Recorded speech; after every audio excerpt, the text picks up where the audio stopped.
Olis, ya volví, ya tengo mi cabello totalmente seco. Miren qué bonito me quedó la definición, me encantó. O sea, es un gel que nunca falla, me encanta utilizarlo.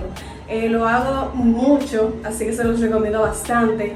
Si no saben con qué producto definírselo, es un producto que es muy económico, no tienes que gastar mucho dinero, así que se los recomiendo bastante.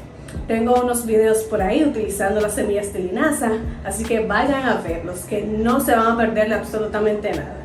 Así que espero que les haya gustado el video, que se suscriban, que le den like, que comenten a ver ahí qué parte les gustó y si han utilizado el gel de Linaza para definir su cabello.